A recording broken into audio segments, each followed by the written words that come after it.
안녕하세요. 추석 잘 보내셨나요? 이제 제법 가을다운 날씨네요. 계절이 바뀌는 게 느껴지는 요즘입니다. 오늘은 아들을 바라는 시댁 때문에 고생하신 며느리의 이야기인데요. 어떤 고생을 하셨는지, 그리고 결말은 답답한 고구마일지 시원한 사이다일지 함께 만나보러 갈까요? 저는 톡톡사연 한이입니다.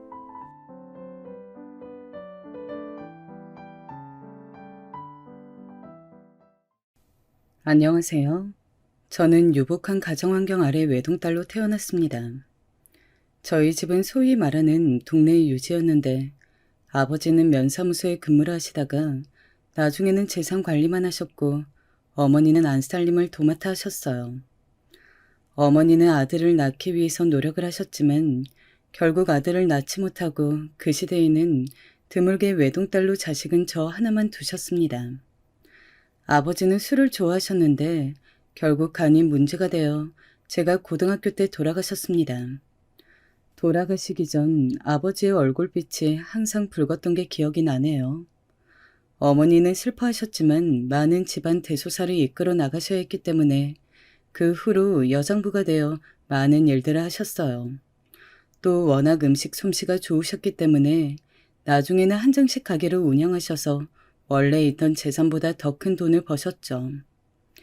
엄마의 음식은 정갈하고 맛있었는데 그 중에서도 사람들이 제일 칭찬을 많이 하는 것은 바로 멸치볶음이었습니다.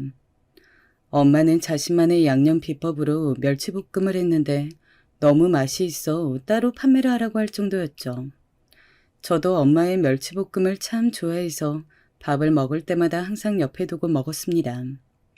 서울로 대학을 가게 되었을 때도 멸치볶음을 큰 반찬통에 한 통 챙겨갈 정도였죠. 저는 서울에서 유명한 사립여대를 다녔습니다. 유명한 로펌에서 저희 학교 졸업 앨범을 가지고 가서 비서를 뽑거나 재벌가 며느리로 드린다고도 하고 학교가 파할 때쯤이면 남자들이 학교 정문에서 기다린다는 신촌에 있는 학교였죠. 나름 풍족한 집안 살림과 괜찮은 학벌이라고 생각했기에 저는 제가 좋은 환경에서 결혼할 수 있을 것이라 생각했죠. 그런데 저의 정신적 기둥이었던 어머니가 대학교 2학년 때 돌아가시면서 저의 인생은 크게 꼬이기 시작했어요. 어머니는 볼일 보러 시내로 다녀오시는 길에 트럭과 교통사고가 나서 갑작스럽게 돌아가셨습니다. 당시 저는 중간고사 기간이라서 학교 도서관에서 공부를 하고 있었는데 그때 전화가 걸려왔습니다. 엄마와 친하게 지내는 이웃 아주머니였어요. 여보세요? 지연아, 지금 어머니가 많이 위독하셔. 네? 그게 무슨 말이에요? 교통사고가 나서 빨리 땡땡 병원으로 오렴. 저는 도서관에서 신던 슬리퍼를 그대로 신고는 책가방도 연체로 정신없이 터미널로 뛰어갔습니다. 아빠가 돌아가신 지 얼마 되지도 않았는데 엄마까지 위독하시다니 저에게 닥친 현실이 도저히 받아들여지지 않았죠. 엄마가 얼마나 다쳤을까 걱정이 되어 견딜 수가 없었습니다. 병원에 도착하자 엄마는 아무런 의식도 없이 온갖 의료기기에 둘러싸인 채로 누워 있었어요. 의사가 따님이 도착하셨으면 이제 그만 장비를 떼겠다고 편히 보내드리는 게 좋겠다고 말했을 때 저는 엄마의 손을 붙잡고 오열했습니다.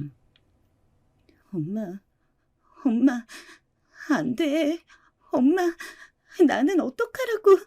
엄마, 나 혼자 어떻게 살아? 그러나 따뜻하게 항상 제 손을 잡아주던 엄마의 손은 너무도 차디찼습니다. 금방이라도 일어날 것 같은 잠을 자고 있는 엄마는 끝까지 눈을 뜨지 않았어요.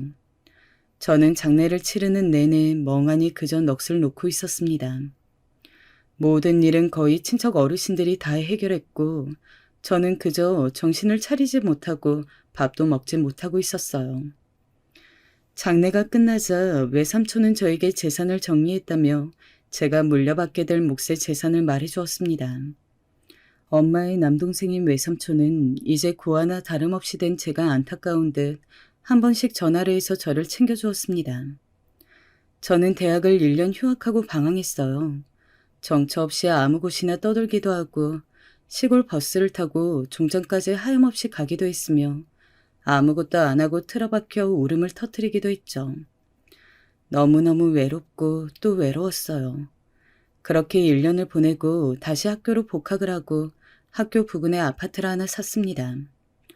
혼자 사는 삶은 아무리 적응을 하려고 해도 적응이 되질 않아서 저는 최대한 밖에서 시간을 보냈습니다. 밥도 다 밖에서 사 먹고 친구들과 최대한 약속을 잡고 공부할 것이 없어도 도서관에서 시간을 보내곤 했죠. 엄마가 너무 보고 싶은 날에는 어린아이처럼 엄마 사진을 붙잡고 울며 잠들기도 했습니다. 그러던 어느 날 저에게 사랑이 찾아왔어요. 제가 자주 가서 점심을 해결하던 피자 가게 점장이었던 남편이 저에게 데이트 신청을 한 것이었죠. 저는 매일 성실하게 일하는 모습과 훈훈한 외모를 보고 호감을 가지던 차였기에 남편의 다른 조건을 크게 보지 않고 데이트를 즐겼는데 막상 만나보니 사람이 생각보다 더 괜찮은 것이었습니다. 그래서 1년 정도 남편을 만나고 결혼을 결심했죠. 그리고 드디어 저는 남편의 부모님, 즉 예비 시부모님을 뵙게 되었습니다. 약속된 한정식 집에 도착해서 화장실에서 옷매무새를 가다듬고 막 남편의 가족분들이 있는 룸으로 향하려는 그때 손을 씻으며 전화를 하는 목소리가 들려왔어요. 그러니까 고아라고 고아. 원 마음에 안 차서. 아니 부모도 없이 그냥 몸만 덜렁 오겠다는 거잖아. 결혼이 그래도 집안의 큰일인데 부모도 계시고 해야지. 나는 사돈도 없고 말이야. 아들이 좋다니까 시키기는 하는데 영 마음에 들진 않지. 저는 순간 몸이 굳는 것 같았습니다. 아무래도 저 전화의 주인이 저의 예비 시모 같더군요. 고아라고 누군가 저에게 그렇게 대놓고 말하는 것은 처음 들어서인지 기분이 엄청 나빴습니다. 문소리가 들리고 그 전화를 하셨던 분은 나가신 것 같아서 저는 조심스레 손 씻는 곳으로 나가보았어요.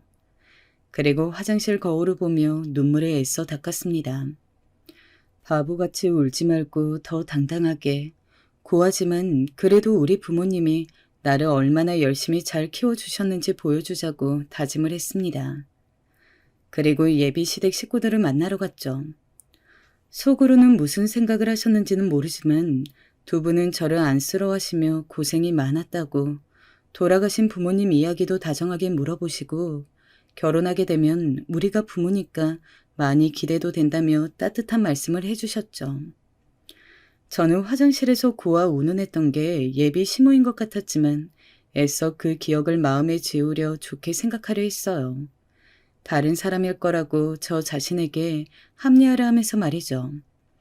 저는 꼭 남자친구와 결혼을 해서 외로운 제 인생에 반드시 가족을 만들고 싶었거든요. 그리고 어서 아기를 낳고 싶었어요. 아기를 낳는다면 엄마 아빠가 보고 싶을 때마다 아기를 보며 견딜 수 있을 것 같았거든요. 그렇게 저는 남친의 부모님께 인사를 드리고 결혼을 하게 되었어요. 시댁에서는 감사하게도 너는 그냥 지금 네가 가지고 있는 재산을 그대로 가지고 있고 우리가 알아서 신혼집을 마련할 테니 혼수만 간단히 채우라고 예단이다 뭐다 그런 거 할 필요도 없다면서 결혼으로 장사하는 사람들 이해를 못하겠다고 하셨어요. 그래서 저는 간단히 가전제품 큰 것들만 마련해서 결혼을 하게 되었습니다. 남편은 무던하고 부모님 말씀을 잘 따르는 사람이었어요. 그런데 피자 가게 점장 일이 마음에 안 들었던지 결혼하고 나서는 이제 내 사업을 좀 해보고 싶다면서 계속 가게를 그만둘 궁리를 하는 것이었습니다. 내심 불안해진 제가 그만두면 뭐라고 살 거냐고 물어봐도 남편은 그전 미천을 가지고 사업을 구상 중이라고 했어요. 작은 식당을 하시던 시부모님 역시 식당을 접어버리시고는 남편과 함께 뭔가를 알아보고 다니시는 눈치였습니다. 저는 대학 졸업 후 회사를 다니다가 결혼을 하면서 그만둬버렸기 때문에 소일거리로 하고 있는 학원 보조교사 아르바이트를 하면서 상황을 지켜보고 있었어요. 그런데 어느 주말 저녁 시부모님 댁에서 같이 저녁을 먹고 있던 때였습니다. 얘야, 잠깐 할 말이 있는데 우리가 사업 구상하고 있는 건 알고 있지? 네?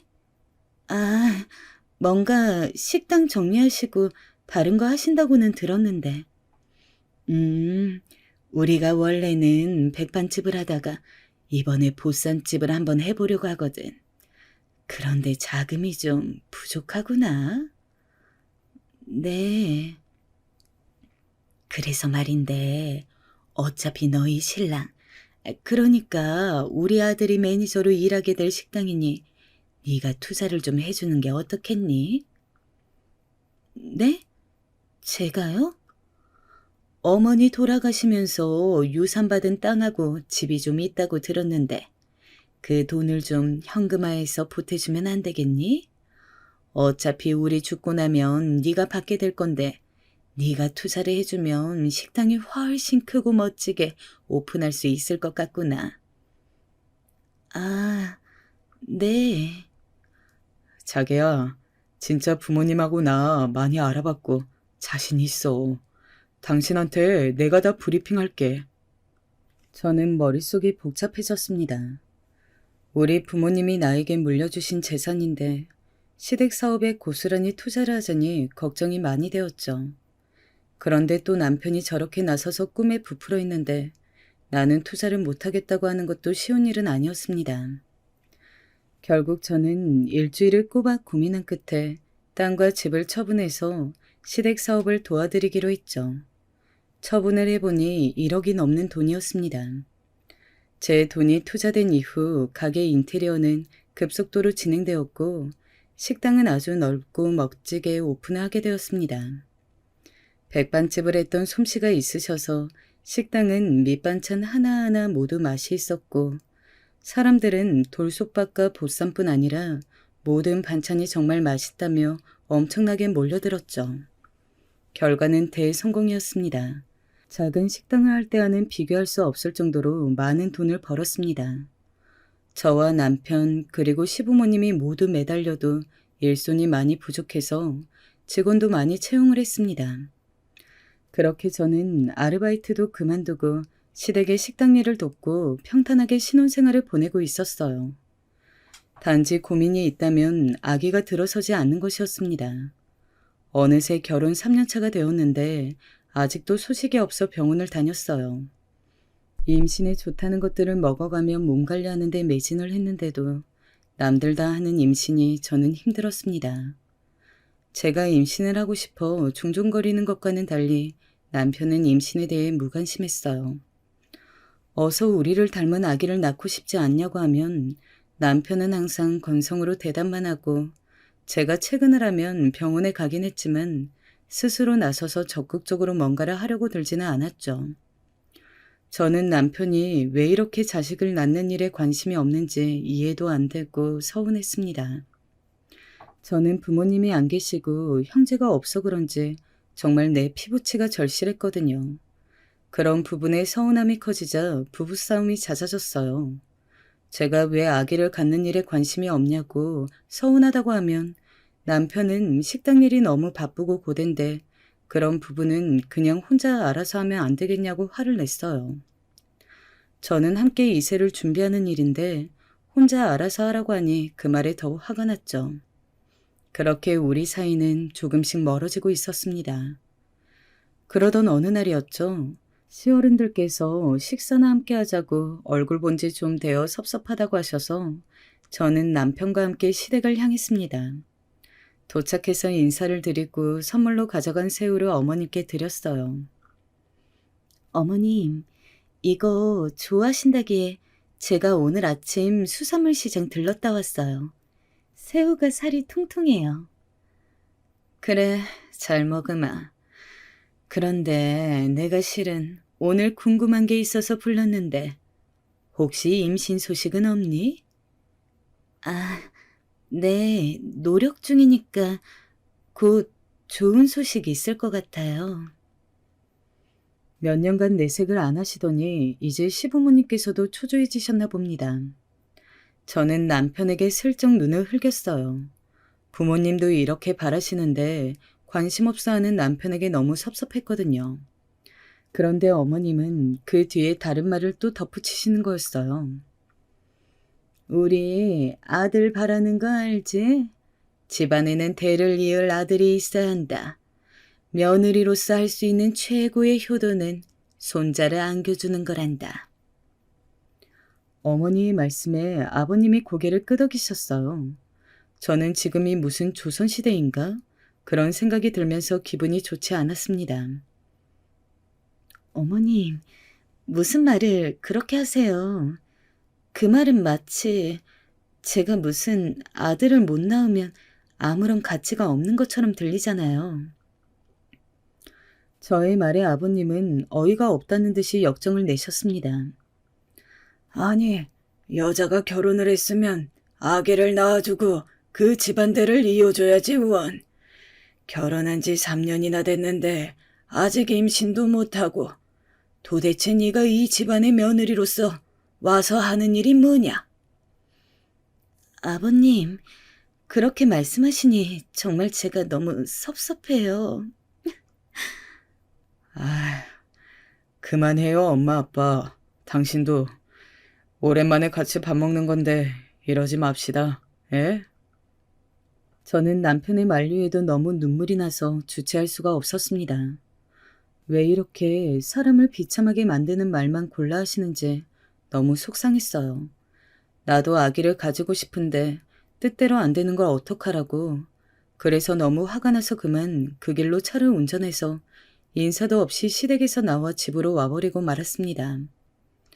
30분 후 집으로 온 남편은 저에게 엄청나게 화를 냈어요. 경우 없이 인사도 안 하고 오는 게 도대체 무슨 태도냐고. 그래도 어른들인데 무슨 소리를 해도 인사는 하고 와야지. 이런 식으로 행동하면 결국 당신만 점수 다 까이는 거라며 화를 냈죠. 저는 남편이 그러거나 말거나 임신 때문에 너무 스트레스를 받았습니다. 남들은 잘만 들어서던데 왜 나는 이렇게 임신이 안 되는 것인지 정말 속이 바짝바짝 타들어갔어요. 몸이 차면 안 좋다고 해서 항상 따뜻하게 하고 또 임신에 앞서 먹어야 한다는 영양제들도 챙겨 먹고 약국에서 파는 배란일 체크하는 테스트기도 사서 배란일 체크하고 항상 열심히 노력을 했죠. 그런데 이상하게도 아기가 들어서지 않는 것이었어요. 결국 안 낳게 하는 남편을 설득해서 함께 산부인과를 방문해서 정자 활동성이라든지 제 몸에 체크할 부분 등 다양한 검사를 했어요. 그런데 딱히 검사 결과 문제가 있다고 나오는 것은 없는 거예요. 원인을 알 수 없는 난임이었던 것이죠. 의사 말이 요즘은 6개월간 꼬박 배란일을 체크해서 노력했는데도 아기가 생기지 않으면 그걸 난임으로 본다고 해요. 예전보다 정확하게 임신을 시도할 수 있어서 짧은 기간 집중적으로 노력해보고 안 되겠다 싶으면 바로 시험관이나 다른 방법으로 넘어가는 것이죠. 저는 임신을 하기 위해서 시험관 시술을 했습니다. 말로만 들었던 그거, 힘들고 고통스럽다고 하는 시술하니 몸도 마음도 피폐해져 갔어요. 여러 번의 실패와 스트레스로 1년여의 시간을 보내고 나자 스스로 하는 희망 고문 때문에 마음의 여유가 없어졌습니다. 이번에는 생겼을 거야 하면서 자신에게 기대하고 임신이 안 되었을 때의 그 실망감이란 저는 날로 날카로워져 갔죠. 남편은 그런 저를 부담스러워했어요. 이제 저를 피해 다니고 혼자 밖에서 밥을 먹고 오기 일쑤였어요. 저는 저대로 그런 남편이 너무 마음에 안 들고 서운했어요. 좀 더 적극적으로 같이 노력을 해야 아기가 생길 것만 같았고 아기가 생기지 않는 것은 다 남편의 탓인 것만 같았어요. 그러던 중 드디어 저에게 좋은 일이 생겼습니다. 며칠째 속이 좋지 않아 혹시나 하고 희망을 가지고 산부인과를 갔더니 드디어 임신이 되었다는 것이었어요. 저는 너무 기뻐 어쩔 줄은 몰랐습니다. 남편에게 전화를 하고 시댁 식구들에게 소식을 알리고 정말 너무 행복했어요. 사실 시댁에서는 아기가 아들이기를 바라셨지만 저는 아들이든 딸이든 괜찮았습니다. 저에게 피를 나눈 가족이 생기는 일이었으니까요.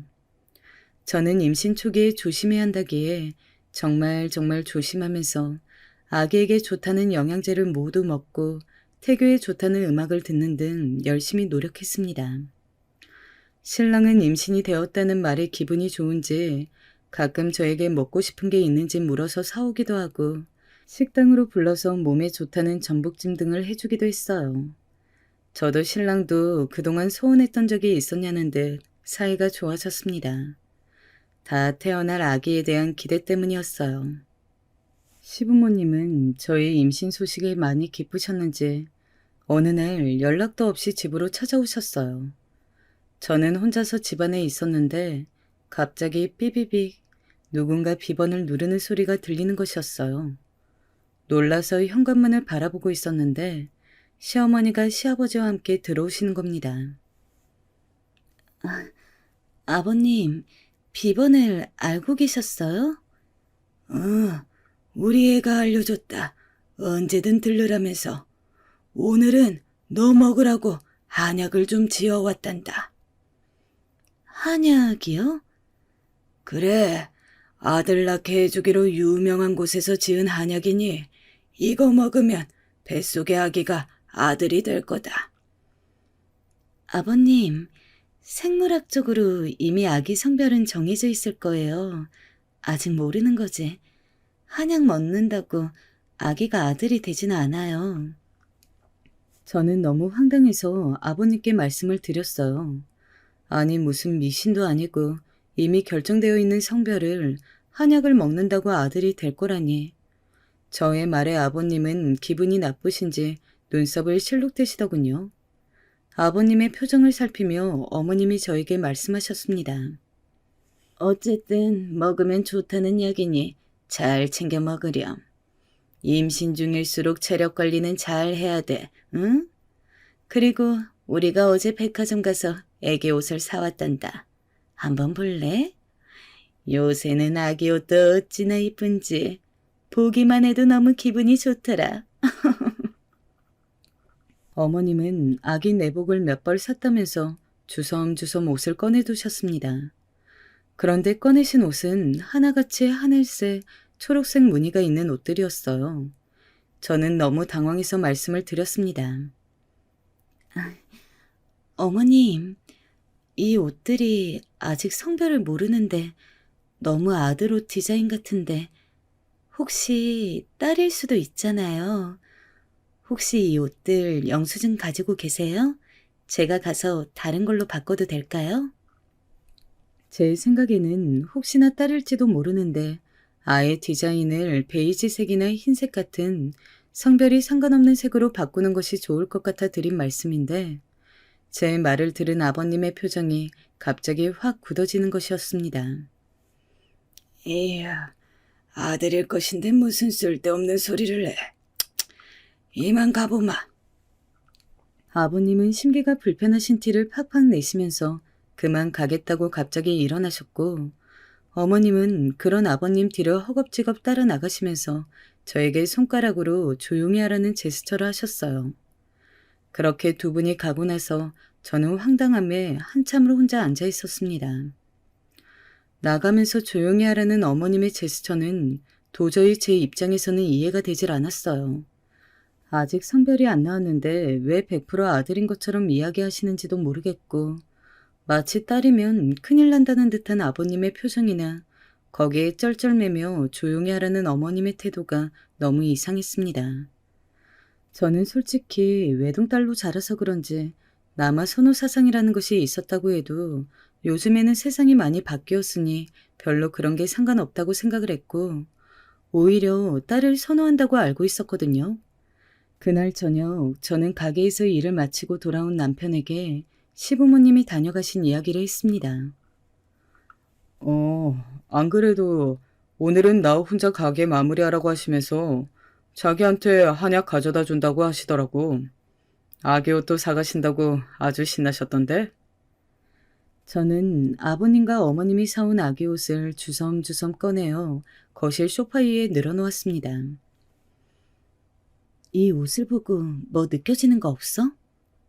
뭐? 왜 옷 색깔이 다 파란색, 초록색이야? 응? 아직 성별이 안 나왔는데 왜 아들인 것처럼 자꾸 압박을 주시냐고. 나 부모님께서 자꾸 이러면 너무 불편해. 딸일 수도 있는데 그냥 좀 기다려주시면 안 돼? 그리고 딸이면 무슨 죄라도 짓는 것처럼 왜 그런 식으로 행동하시는지 정말 이해가 안 된다. 제 말에 남편은 기분이 나빴는지 저를 보며 갑자기 소리를 지르더군요. 너 지금 그걸 말이라고 해? 옛날 어르신들이 아들 좀 바랄 수도 있는 거지. 무슨 죄인 취급을 했다는 둥 오바 아니야? 아니, 내가 불편할 수 있는 거잖아. 진짜 싸가지 없네. 어른들 기분 맞춰주는 그 정도 센스도 없냐? 뭐? 싸가지? 말이 너무 심한 거 아니야? 내가 지금 아기를 가졌는데 어떻게 그런 심한 말을 할 수가 있어? 임신한 게 유세냐? 남들 다 아는 임신 몇 년을 못해서 난리 부르스를 떨더니 이제 그거 가지고 유세하니? 참 잘났다. 잘났어. 저는 너무 화가 치밀었습니다. 이런 말도 안 되는 소리를 들으며 내가 왜 이 남자랑 사는지 모르겠다는 생각이 들었죠. 그래서 순간 욱하는 마음에 그만 가방을 챙겨들고 집을 나와버렸습니다.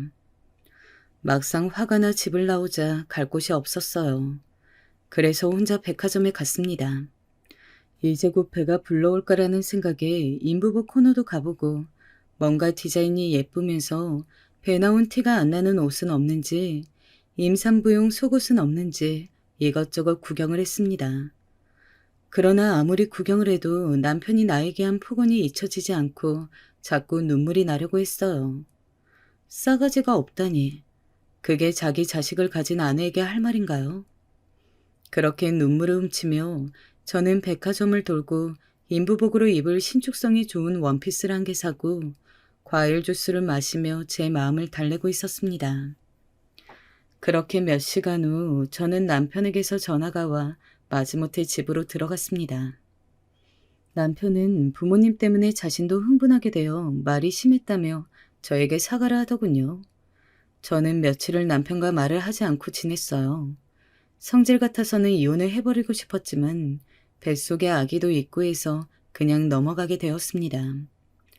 그러다 드디어 아기의 성별을 임신 4개월 차에 의사 선생님을 졸라 듣게 되었죠. 선생님, 아기 옷을 분홍색으로 준비할까요? 아니면 하늘색으로 준비할까요? 요즘은 늦게까지 안 알려주는 의사쌤이 많다고 해서 저는 애둘러 의사쌤에게 물어봤습니다. 선생님은 제 질문에 웃으시더니 분홍색이 낫겠다고 하시더군요. 딸이었습니다. 함께 있던 남편의 표정이 의사 선생님의 말에 미묘하게 바뀌는 것 같았어요. 저는 설마 실망한 건 아니겠지 하면서 남편에게 물었어요. 왜? 분홍색 아기 옷이 마음에 안 들어? 아니, 뭐, 하긴 우리는 첫째니까 그렇지. 둘째도 가질 거고, 그치? 자꾸 남편은 저에게 둘째를 가질 거니까 괜찮다는 식으로 말을 하는 것이었어요. 저는 기분이 나빴지만 대놓고 딸이라서 실망스럽다고 한 것은 또 아니기에 싸우고 싶지 않아 그냥 넘어갔습니다. 그런데 며칠 후 우연히 남편의 통화 내용을 듣게 되었어요. 아니, 딸이라는데 그러면 어떡해요? 성별은 미리 알 수도 없고. 그렇잖아요. 아, 걱정 마세요. 둘째 빨리 가지면 되지. 재촉하지 좀 마시라니까요. 남편이 부모님과 통화를 하는 것 같았습니다. 아직 저는 출산을 하지도 않았는데 왜 저랑 남편의 둘째 계획을 시부모님과 정하는 걸까요? 남편의 이런 행동, 구독자 여러분은 이해가 되시나요? 저는 도저히 이해가 되지도 않았고 그냥 말도 하기 싫어서 모른 척을 해버렸습니다. 그리고 다가온 주말 시아버지의 생신날이 다가왔습니다. 병원 정기검진을 갔더니 약간 안 좋은 것 같다고 조금 피가 비친다는 소견이 있어서 조심하고 있을 때였습니다. 저는 생신상을 차려드리고 싶었지만 몸이 좋지 않아서 유명한 한정식 집을 예약해 두었습니다. 시부모님은 약속 시간에 맞춰 식사 장소에 나오셨더군요. 그때부터 사실 어머님은 표정이 조금 안 좋았지만 저는 그저 피곤하신가 보다 하고 생각했어요. 그런데 맛있게 식사를 다 마치고 저랑 신랑이 화장실을 다녀온 사이 시부모님께서 이미 결제를 하신 거예요.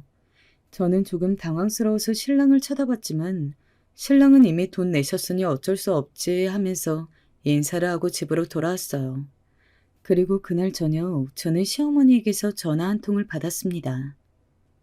여보세요? 너는 딸 임신한 게 유세니? 기다리던 아들도 아니고 뭐가 그렇게 힘들다고 그냥 음식하면 될걸. 시아버지 생일을 돈으로 해결하려고 하니? 돌아가신 부모님께 그렇게 배웠니? 이번 일로 정말 실망했다. 안 그래도 아기가 딸이어서 속상해 죽겠는데. 제가 전화를 받자마자 시어머니는 속사포처럼 저에게 자신의 화를 쏟아부었는데 대충 이런 내용이었습니다. 그러니까 감히 손녀 임신한 며느리가 어디 시아버지 생신에 돈을 써서 해결하려 하냐는 것이었죠. 저는 어머니께 저희가 결제하려고 했는데 이미 계산을 하셔서 당황했다고 지금이라도 돈을 드리겠다고 했지만 어머니는 그냥 자식은 결혼하면 남이라더니 딱 그 짝이라며 뱃속의 지 새끼만 중요하지 물고 빨고 키워준 부모는 온데간데 없다고 계속 화를 내시는 것이었어요. 저는 너무 걱정도 되고 어머님의 기분이 안 좋으신 것 같아서 뭉치는 배를 잡고서 마트를 가서 장을 봤습니다.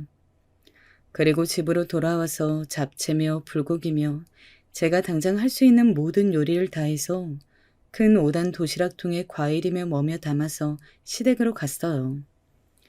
그렇게 택시를 타고 시댁에 도착해서 초인종을 누르자 어머니께선 시위하러 왔냐며 처음엔 문도 열어주시지 않더라고요. 저는 계속 초인종을 누르며 드릴 것이 있으니 문만 좀 열어주십사 부탁을 드렸어요. 그랬더니 어머니께서 못 이기는 듯이 문을 열어주시더라고요. 저는 아버님 생신을 대접해드리지 못해서 죄송하다고 말씀드리며 제가 생신 음식을 좀 해왔으니 아버님과 저녁에 드시라고 말씀드렸어요. 어머님께서는 도시락을 한 칸 한 칸 꺼내어 열어보시더니 반찬집에서 사온 거 아니냐. 가만 보니 비싼 재료는 하나도 없고 싼 것들만 잔뜩 사서 만들어 왔다면서 계속 저에게 퍼부으시더라고요. 저는 어머니께서 현관에 계속 저를 세워두신 채 소리를 질러서 임신한 몸으로 3시간을 서서 그 수모를 견뎌야 했습니다. 어머님은 자기 성질대로 퍼부으시더니 목이 아프셨는지 문을 쾅 닫고 들어가셨습니다. 저는 울면서 시댁을 나왔어요. 배가 너무 아파서 그 자리에 조심조심 앉아서 배를 문지르면서 아가에게 미안하다고 중얼거렸습니다. 아가야, 고생시켜서 미안해. 아가야, 집 가서 같이 쉬자. 저는 그렇게 울면서 집으로 돌아왔어요. 돌아가신 부모님이 너무 보고 싶었습니다.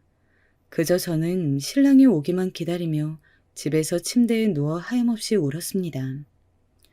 퇴근하고 집에 도착한 신랑은 엄마한테 전화를 받았다면서 왜 시키지도 않는 짓을 하냐고 우리 엄마 한번 성질나면 아무리 달래보려고 해도 듣지도 않는다고 그냥 아무것도 하지 말라고 도리어 성질을 내더군요. 저는 실컷 고생만 하고 아무도 제 마음을 알아주지도 않아 속상한 마음을 안고 그날을 보냈습니다. 그 후 한동안은 시댁에 가지 않고 태교에 전념했어요. 그렇게 길다면 길고 짧다면 짧았던 10달의 시간이 지나고 드디어 저의 출산 예정일이 되었습니다. 진통이 오고 아기가 잘 내려오지 않아 결국 저는 제왕절개 수술을 했습니다. 18시간의 산고 끝에 태어난 우리 아가는 정말 빨갛고 조그만했습니다.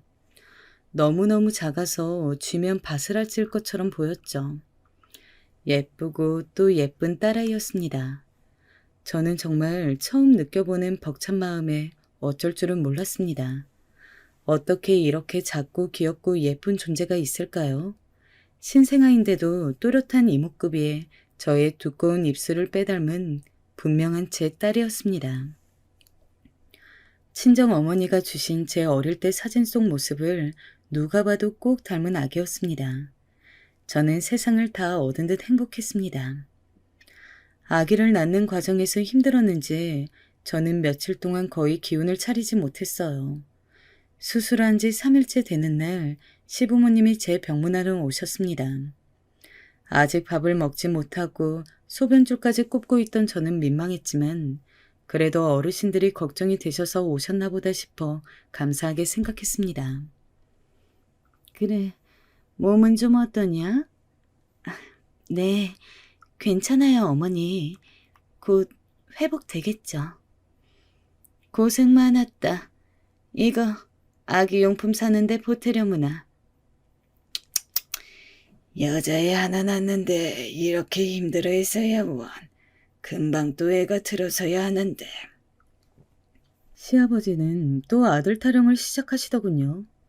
이제 막 수술한 사람 앞에서 이게 할 말인가 싶었지만 저는 애써 참고 또 참았습니다. 그렇게 덕담인지 악담인지 모를 말들 하신 두 분은 저에게 마지막으로 가시면서 저에게 봉투 하나를 주고 가셨어요. 그런데 그 봉투를 주시며 하는 말이 저를 경악하게 했습니다.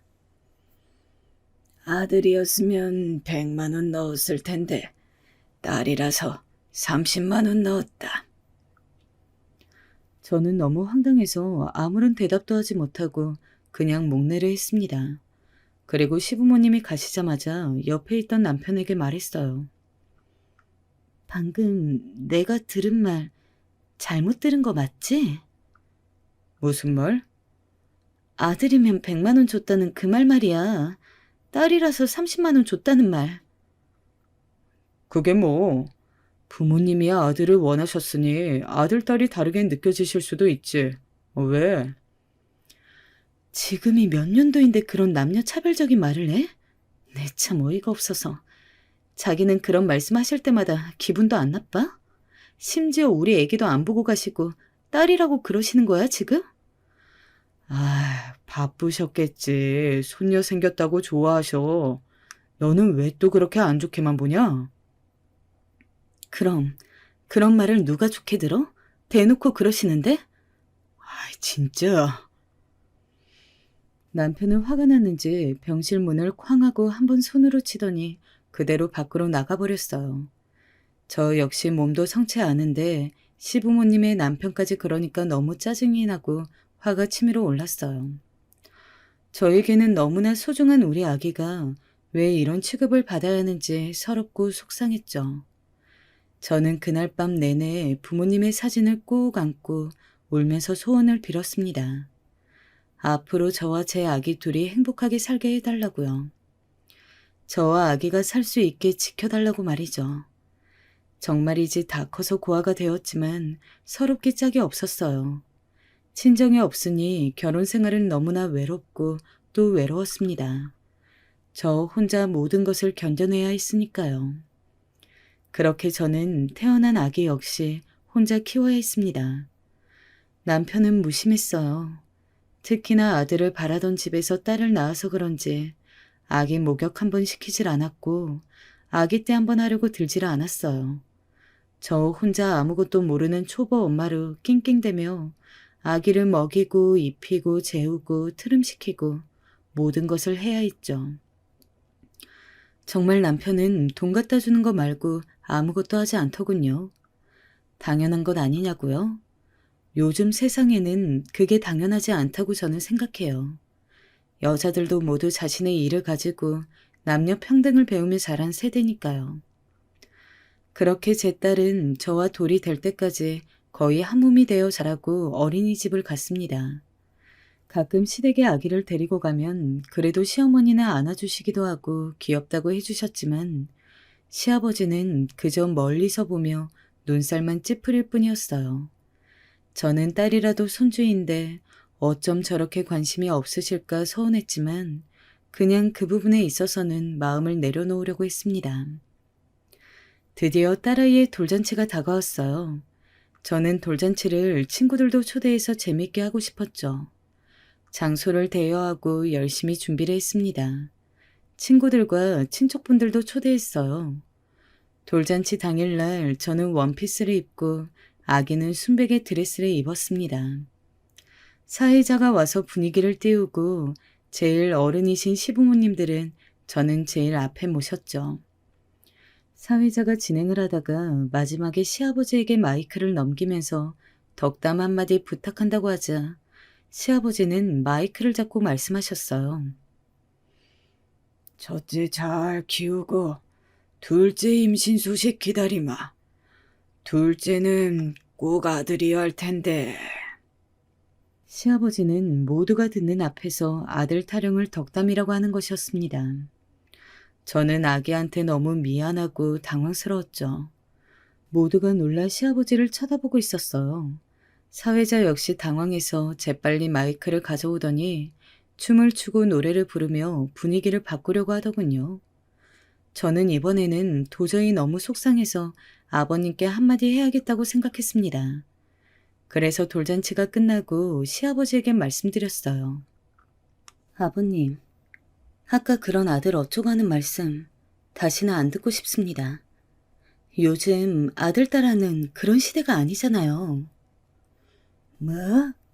어디서 며느리가 버릇없이 시애비한테 지금 뭐 하는 짓거리냐? 아버님, 저도 그동안 계속 참았는데 정말 너무하신 것 같아요. 제 아기가 뭘 잘못했다고 계속 이러세요?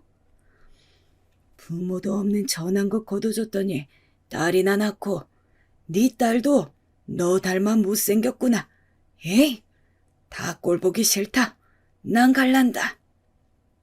아버님은 저에게 갑자기 천한 것이라며 말도 안 되는 폭언을 하시더니 제 딸까지 못생겼다고 막말하고 가버리시는 것이었어요. 저는 너무 화가 나서 며칠 알아 누웠습니다. 남편은 어른들이 그런 거 뭐 어떻게 하냐며 그냥 우리가 신경 안 쓰고 잘 살면 되고 둘째를 아들 낳으면 그런 말 들을 일 없다고 말하는 것이었어요. 그놈의 아들. 저는 치가 떨렸습니다. 그 후로 저는 설과 추석이 아니면 어지간하면 아버님을 안 보기 위해 노력했어요. 정말이지 정신병에 걸릴 것 같았거든요. 그리고 아기가 어린이집에 가고 난 후부터 제 일을 시작했습니다. 원래 저는 미대를 나왔거든요.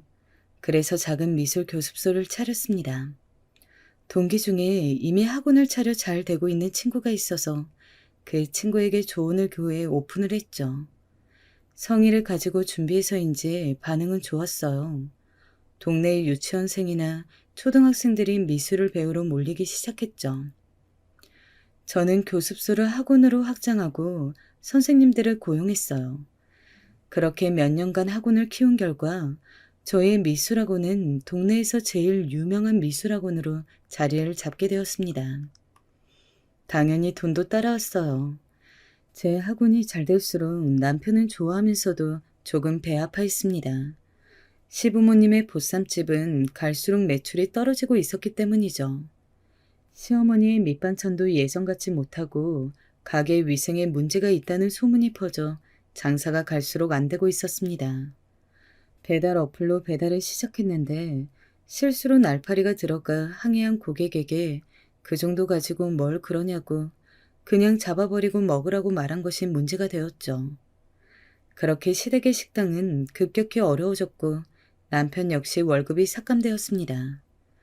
저는 어린이집에서 이제 유치원을 다니게 된 제 딸을 건사하면서 혼자 열심히 학원을 운영해 갔어요.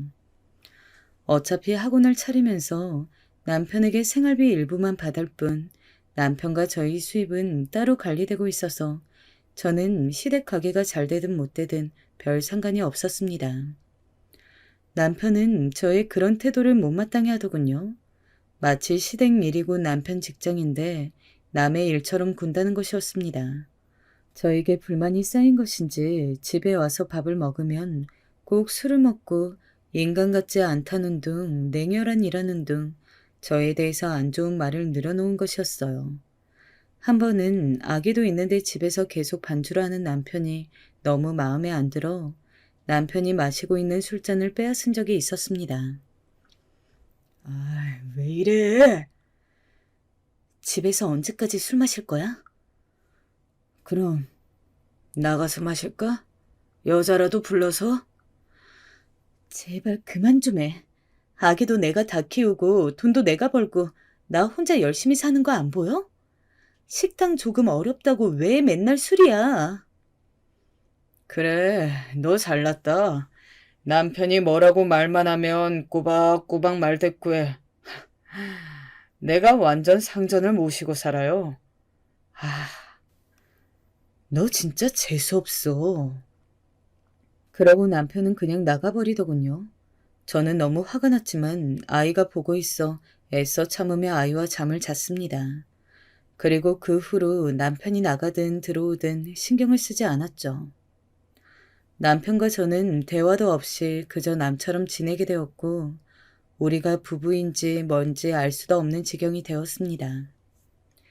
남편은 매일 늦게 들어왔고 저는 이제 당연히 남편의 저녁은 챙기지 않았어요. 그러던 어느 비 오는 저녁이었습니다. 나 왔어. 아, 일찍 왔네? 왜? 나는 일찍 오면 안 되나? 이놈의 집구석. 도대체 반기는 사람이 있어야지. 미안. 저는 설거지를 하다가 남편이 왔길래 당연히 저녁을 먹고 온 줄 알고 주방 정리를 하고 아기를 재우러 방에 들어갔습니다. 그런데 쾅! 남편이 갑자기 제가 들어간 방문을 손으로 세게 내려치는 것이었어요. 여보, 왜 그래? 지아비가 왔는데 밥도 내놓질 않고 어딜 방으로 기어들어가. 난 먹은 줄 알았지. 어디서 말대꾸야? 퍽, 구당탕. 남편이 식탁 의자를 저와 아이를 향해 던졌습니다. 저는 아이를 황급히 감싸 안다가 다리 전체와 그 의자가 부딪혔고 의자 다리에 찍혔는지 피가 철철 나기 시작했어요. 여보, 이게 뭐 하는 짓이야? 시끄러워. 애 새끼 데리고 꺼져. 남편은 그렇게 다리에 피를 흘리고 있는 저와 제 딸을 질질 끌다시피 해 맨몸으로 쫓아내고는 문을 잠가버렸습니다. 저는 비 오는 저녁 그 비를 다 맞으며 눈물을 철철 흘렸어요. 다리가 마비된 것처럼 아파 꼼짝도 할 수 없었는데 남편은 기어이 문을 열어주지 않았습니다. 그렇게 저는 울면서 딸을 데리고 학원으로 갔어요. 그래서 학원에서 먹고 자고 지내면서 이혼 소송을 준비했습니다. 변호사 사무실을 알아보고 변호사를 정하고 변호사는 길게 잡아 1년은 걸릴 거라고 하더군요.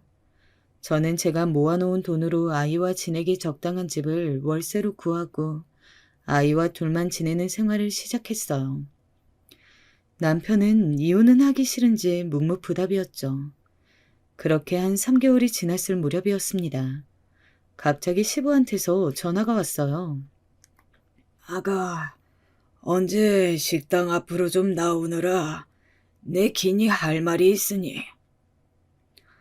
저번에 저한테 천한 것 어쩌고 한 다음부터 저도 아이 시부 얼굴을 거의 안 보고 지낸 터라 당연히 안 만나고 싶었지만 혹시 소송과 관련해 뭘 아시고 부르는 건가 싶어 저는 시부를 만나러 갔습니다. 그런데 그 자리에서 시부는 황당한 이야기를 하더군요. 미술학원이 그렇게 잘 된다면서 이 동네에서 아주 소문이 났더구나. 아, 그냥 열심히 하고 있어요. 너 원래 받은 유산도 있었지? 혹시 돈 한 5억만 빌려줄 생각 없냐? 아무래도 식당을 리뉴얼하고 메뉴도 바꾸고 재정비를 해야 될 것 같은데. 네? 아니, 시댁 잘 되면 너도 좋은 거 아니냐? 네가 이번엔 좀 도와주면 내가 식당 잘하다가 너희한테 결국 물려줄 건데 안 그러냐? 전 더 이상 참을 수가 없었습니다. 저는 주먹을 꼭 쥐고 하늘에 계신 친정 부모님 얼굴을 한번 떠올린 다음 시부에게 말했습니다. 아버님, 저 아버님께 빌려드릴 돈 없습니다. 저 이혼 소송 중이에요. 아버님 잘난 아들이 저를 다치게 했거든요. 폭력으로 고소도 가능하다는데 간신히 애 아빠랑 참고 있어요. 뭐라고? 저더러 고아라고 천한 것이라고 하셨죠? 그리고 천금 같은 제 자식 딸이라고 무시하셨잖아요. 그런데 돈 아쉬우니까 이제 와서 뭐요? 그렇게 여자라고 무시하고 며느리라고 함부로 대할 때는 언제고. 정말 상종 못할 집안이네요. 돈 못 빌려드리니까 그렇게 아세요. 그럼 저는 이만. 아가야, 내 지난 일은 사과하마. 내가 옛날 사람이라서 그래, 응? 아가야! 저는 그렇게 시아버지의 애원을 뒤로하고 자리를 박차고 나와버렸습니다. 그 후 시댁에서는 어머니까지 나서서 이혼은 안 된다고 말리고 난리를 치셨지만 저의 의지는 굳건했습니다. 남편이 저지른 폭력 하나만으로 남편이 유책 배우자가 되었기 때문에 소송은 술술 진행되었고 마침내 저는 홀가분하게 작년에 이혼을 할 수 있었죠. 그 후 전해 들은 소식으로는 남편네 식당이 점점 더 손님이 없어져 결국 인력까지 줄이고 시어머니는 남의 식당에 일하러 가시고 남편은 에어컨 설치 일을 배워 에어컨 기사로 직업을 바꿨다고 하더군요. 저는 미술학원이 잘 되어 더 좋은 동네로 옮겨 더 크게 재오픈을 하였습니다. 그런데 사람이 참 간사한 것이 일이 잘 되고 딸아이는 예쁘게 커갈수록 친정 부모님이 보고 싶고 때로는 남편도 아쉽고 가끔 마음이 싱숭생숭합니다. 배부른 소리일지 모르지만요. 때로는 제가 어쩌다 이혼녀가 되었나 싶기도 하고요. 그러나 누구나 인생에서 같은 무게의 짐을 진다는 말이 있듯이 그냥 이게 제 업보려니 하면서 견디고 하루를 살아가고 있습니다. 지금 제 사연을 듣고 계실 여러분은 어떤 하루를 살아가고 계실지 문득 궁금하네요. 무엇보다 가장 중요한 것은 건강이니 부디 삼시세끼 맛있는 밥 잘 챙겨 드시고 건강하시길 바라겠습니다.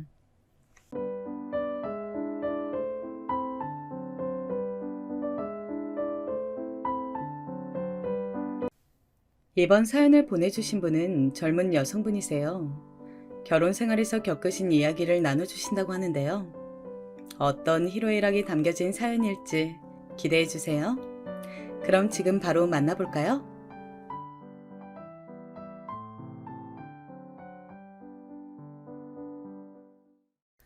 안녕하세요. 톡톡 사연 잘 보고 있는데 오늘은 제가 사연을 보내게 되었네요. 제가 살면서 4번째로 사귀게 된 남자가 있었습니다. 연애 기간 2년이 넘어가면서부터 자연스럽게 결혼 이야기가 나오게 되었던 것 같아요. 특별한 계기라는 건 없었던 것 같은데 어쩌다 보니 그렇게 되었던 것 같아요. 그때까지만 해도 우연히 길에서 얼굴 딱 한 번 뵈었던 것, 그리고 짧은 통화 2번 한 것, 이렇게만 접해봤던 남자친구의 부모님이었습니다. 저에게는 미지의 존재와도 같은 분들이었죠. 결혼 이야기가 본격적으로 오가던 마당일 때 인사를 드리러 가기로 하였어요. 저보고 집으로 오라면서 맛있는 밥 한 끼나 같이 먹으면서 대화 나누자고 그러셔서 따르기로 했었고요. 참고로 저희는 2년 넘게 만나는 동안에 그냥 서로의 관계에만 집중하였고 연애에만 충실하였기 때문에 각자의 집안 문제는 배제를 해두었습니다. 그래서 남자친구의 본가에 가보는 것도 당연히 저는 그날이 처음이었어요. 제가 얼마나 떨리고 긴장이 됐겠어요. 옷도 신경 써서 고르고 고르다가 도저히 안 되겠어서 그냥 백화점 가서 새로 원피스 한 벌 샀었고요. 미용실 가서 머리 다 만지고 치장 싹 마친 상태로 남자친구의 부모님을 뵈러 그 집에 찾아갔습니다.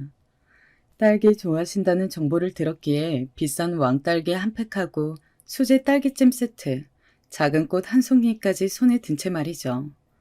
쓰면서 그때의 제 모습을 생각해보니까 살짝 웃음이 나오려고 하네요. 어처구니 없는 헛웃음이요. 집 앞으로 마중을 나온 남자친구와 같이 집 안에 들어가던 순간부터 왠지 모르게 싸한 느낌이 들었습니다. 시간 잘 맞춰왔네. 어여 이리 들어와. 어머니께서 저를 맞아주셨는데 격이 없는 말투를 바로 내뱉으시는 건 문제가 되지 않았습니다. 진짜 문제는 어머니의 차림새에 있었으니까요. 저건 누가 봐도 잠옷바지였어요. 주황색 바탕에 파란색 체크 무늬가 도배된 면 소재의 고무줄 바지요.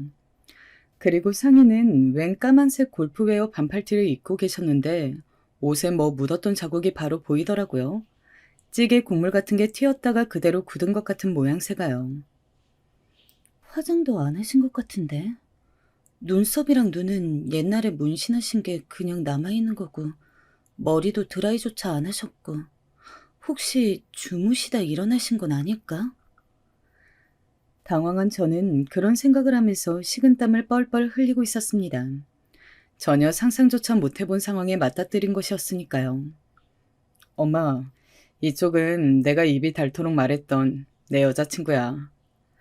남자친구가 싱글벙글 웃으면서 제 소개를 해주었는데 어머님께서는 제가 가져온 왕딸기와 딸기찜을 받아들고 확인하시기에 급급하셨습니다. 응, 그래. 오느라 고생했네. 일단 화장실 가서 손부터 씻고 부엌으로 와라. 기분이 싱숭생숭한데 어머니께서 그렇게 말씀하시니까 저는 당연히 정말 너무나도 당연하게 저녁 식사를 먹기 위한 단계라고 생각하며 따랐습니다. 그런데 부엌에 가보니 이게 무슨 일인가요? 당근이랑 부추 좀 쫑쫑 썰어봐. 저런 것 정도는 할 수 있지? 나는 이거 김치찜 들여놓은 거 간보고 상 차리고 할 테니까. 알았지? 저는 정식으로 어머님을 뵌 게 그날이 처음이었는데 다짜고짜 저한테 재료를 다듬으라고 하시더군요.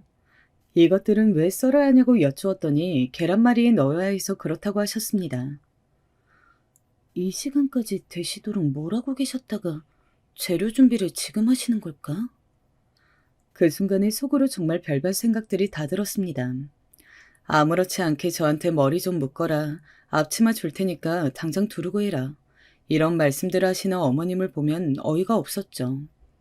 남자친구는 그제야 식탁 위에 질비해 있던 잡동사니 치우고 행주로 식탁 닦고 그러더라고요. 기껏 머리부터 발끝까지 공들여 꾸미고 갔더니만 저는 미용실에 들른 보람도 없이 고무줄로 머리를 질끈 묶었으며 백화점에서 구입한 원피스는 앞치마에 가려서 보이지도 않았죠. 생긴 건 깍쟁이처럼 생겨가지고 칼질은 제법 한다이? 근데 고기는 왜 안 먹는다니? 남들처럼 고기만 먹었어도 상 차리는데 힘이 반절은 덜 들었겠구만. 제가 고기 섭취를 좀 멀리하는 사람이거든요. 원래 고기를 안 먹었던 건 아니고 23살에 호주로 여행을 갔다가 거기에 반년 지내는 동안 채식주의자들을 만날 계기가 있었어요. 그러면서 채식에 대한 관심이 생겨서 많은 공부를 하게 되었고 점차 채식주의자 길을 걷게 된 것이죠. 제가 고기를 안 먹는다는 걸 남자친구로부터 미리 전해 들으셨던 어머님께선 저의 그런 부분이 별로라는 기색을 내비치셨어요. 아무튼 저는 그 집에 도착해서 꼬박 30분 뒤에 자리에 앉을 수 있었어요. 엉덩이 한번 못 붙여보고 부엌대기로 일을 했던 겁니다. 그런데 아버님께서는 안 보이시네요. 분명 점심때까지만 해도 계시지 않았어요? 남자친구한테서 그렇게 들었기 때문에 집에서 보이지 않는 한 분의 행방이 저는 당연히 궁금했죠. 그런데 아버님께서 갑자기 낚시를 하러 외출을 하셨다는 겁니다. 그 양반이 원래 그래. 가만히 있다가도 난데없이 벌떡벌떡 일어나서 어디를 가고 그래. 그냥 원래 그런 사람이니까 마음 쓸 것 없어. 어머님께서 호탕하게 말씀하셨지만 저는 속이 꽉 막히는 느낌이 들었습니다. 남자친구를 만나는 동안에는 전혀 짐작할 수조차 없었던 이 집안의 면모. 대체 어떻게 된 건가 의문이었네요. 얘기만 듣다가 오늘 이렇게 얼굴 보니까 좋네. 다음에 또 놀러와서 그땐 더 맛있는 거 해먹자고. 깔깔 웃으시며 인사를 건네신 어머님의 모습을 뒤로 한 채 그 집을 나오면서 정신이 막 아찔했어요. 내가 지금 무슨 일을 겪은 거지? 이게 아들의 친한 친구를 맞이하는 태도가 아니라 정말로 예비 며느리를 맞이하는 태도가 맞나? 사람이 너무 혼란스러우니까 되려 말문이 막히더군요. 자기 차로 저를 집까지 데려다주는 내내 남자친구는 제 눈치를 살피기 바빴습니다. 이윽고 조심스레 말을 꺼내더군요. 우리 엄마 되게 편한 어른이지? 절대 남한테 어렵게 구는 사람 아니야. 그런데 내가 아까 보니까 우리 엄마가 너 엄청 좋게 본 모양이더라. 표정도 밝고 신이 난 것 같았어. 부엌일 부려먹기 좋은 만만한 애라고 생각하셨나 보네. 야, 무슨 말을 그렇게 해. 절대 아니야. 그건 네가 지금 오해한 거야. 몰라. 우리 결혼 그냥 조금 더 생각해보자. 굳이 서두르지 말자. 제가 무덤덤하게 반응하니까 남자친구가 난리가 났어요. 자기가 다 잘못했다면서 다시는 그럴 일 없을 거라면서 어쩌고 저쩌고 떠들어대는데 저는 머리가 아파서 그날 더 대화를 하지 않았습니다. 집에 와서 곰곰이 생각을 해봤죠. 남자친구라는 사람 자체는 꽤 좋은 사람이었고 무엇보다 저랑 잘 맞았거든요. 이해관계에서 통하는 게 많아서 이게 너무 좋았고요. 그런데 결혼까지 하기에는 그날 겪은 게 너무 마음에 걸렸습니다. 머리 싸매면서 고민했어요. 그리고 저는 이쯤에서 톡톡 사연에 계신 분들을 벌써부터 실망시키게 됩니다. 왜냐하면 그런 일을 겪어놓고도 몇 주 뒤에 결혼 진행을 하기로 결정했기 때문이죠. 제가 급성 장염이 왔는데 남자친구가 살뜰하게 보살펴줬던 것이라든지 결혼 이후의 생활에 대해서 의견이 잘 맞았다든지 하는 이유들이 있었지만 지금에 와서는 다 핑계일 뿐, 네, 제가 그냥 미쳤었던 겁니다. 어쨌든 결혼을 결심한 가장 핵심적인 이유가 있긴 한데 이건 뒤에 가서 밝혀드릴게요. 이듬해 남자친구는 남편이 되었고 그 문제의 어머님은 제 시어머니가 되셨습니다. 황당한 일을 겪고도 하게 된 결혼. 첫인상은 별로였을지라도 나중에 좋게 반전되는 사람들이 있지 않나요? 저는 내심 시어머니께서 성향이 나랑 다를 뿐 사람 자체는 좋으신 분. 이라고 여기며 기대를 했던 게 사실입니다. 그리고는 결혼하자마자 같이 살면서 저는 시어머니의 본격적인 실체를 접할 수 있었네요. 신혼집에 예상치도 못한 문제가 생겨서 입주가 좀 늦어졌어요. 그래서 정확히 2개월을 시댁에서 시부모님과 함께 살았습니다. 남편이나 저의 직장이 두 군데 전부 시댁에서 가기에 더 수월했기 때문에 친정보다는 시댁을 선택하게 됐었어요. 처음 1, 2주일은 제법 괜찮았다고 생각을 하는데요. 그 이후부터는 조금 삐걱거리기 시작했던 것 같습니다. 우선 시아버지께서 무척 바쁘신 분이셨어요. 아주 공사다망하신 분이라서 되게 잘 안 붙어 계셨습니다. 어째서 제가 처음 이 집에 인사드리러 왔던 날에 부재 중이실 수밖에 없었는지 알 것 같다고나 할까요? 그래서 저랑 부딪히게 되는 쪽은 시어머니가 유일하였습니다. 제가 집에서 뭘 하든 은근하게 마음에 안 들어하는 기색이 역력하셨습니다. 특히 제가 고기를 안 먹어서 짜증난다고 하셨죠.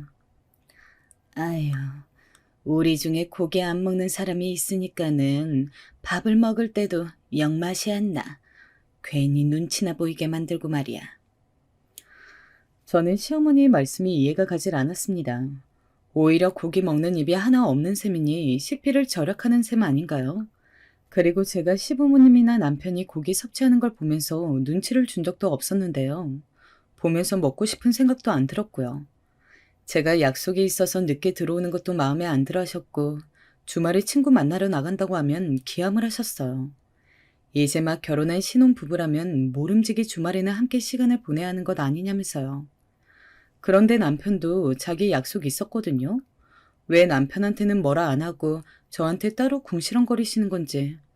그리고 남편이 나이 터울 좀 나는 둘째예요. 위로는 형이 있고 당연히 결혼을 한 상태였습니다. 저한테는 아주버님, 형님이 계셨던 것이죠. 멀리 다른 지역에 사셔서 저는 결혼 전에 그분을 딱 한 번 뵈었고 그 다음에 배웠던 게 결혼식장에서였습니다. 그래서 상상도 못했어요. 형님이란 분이 그렇게나 시어머니께 붙어서 알랑방귀를 끼어대시는 분이실 줄이야. 형님은 딱히 일 안 하시고 댁에서 애 돌보시거든요. 그래서 시간이 많았나 봐요. 시어머니랑 그렇게 통화를 자주 하시더라고요. 애가 깐깐한 구석이 있는 것 같더라. 내가 지금까지 겪어본 바로는 그래. 시어머니께서는 형님과 통화하시면서 저런 말씀을 하셨는데 제가 딱 들어보니까는 제 이야기더라고요. 그래서인지 형님은 저한테 알아서 어머님께 잘하고 잘 챙겨드려. 이런 내용의 카톡을 종종 보내오셨습니다. 이런 점도 묘하게 신경 쓰이고 있던 판국이었는데요. 정말 대박이었던 건 시어머니께서 저랑 남편이 쓰고 있던 방에 자주 들락날락 하셨던 것입니다. 짐 위치, 옷 위치, 화장품 위치가 바뀌어 있으면 당연히 저는 눈치챌 수밖에요. 화장대 위에 뒀던 립스틱, 다음날 모처럼 그걸 발라보려고 뚜껑을 열었더니 웬 이물질이 묻어있는 게 아니겠어요? 도대체 이게 뭘까 생각하다가 정체를 알아차렸죠. 입에 묻어있던 김, 바로 김의 흔적이었습니다. 제가 워낙 잘 먹어서 직접 김을 잔뜩 사다 뒀었는데 정작 시어머니께서 그걸 참 잘 드셨더랬죠. 그런 거랑 밥을 먹으니까 고기를 안 먹는 거 아니냐면서 핀잔 주실 때는 언제고 저 몰래 김을 항상 꺼내 드셨습니다. 바로 그 김이 분명했어요. 어머님, 죄송한데 혹시 제 립스틱 쓰셨나요? 응? 립스틱이라니?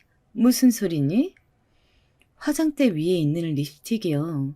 지금 열어보니까 김자국이 묻어있던데 누가 봐도 어머님이 묻히신 것 같아서요. 너무 짜증나서 캐묻지 않을 수가 없었습니다. 그랬더니 시어머니 펄쩍 뛰시면서 분홍색이 고와 보이길래 잠깐 발라본 것 가지고 왜 득달같이 따지냐는 등 굳이 김 묻은 이야기는 왜 하냐는 등 오히려 저를 혼내셨습니다. 그리고 이튿날에는 형님으로부터 카톡이 또 와 있었죠.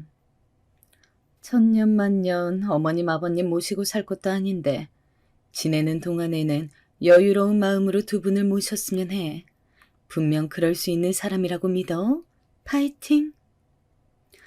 분명히 시어머니께서 형님께 상황을 나누신 것이었죠.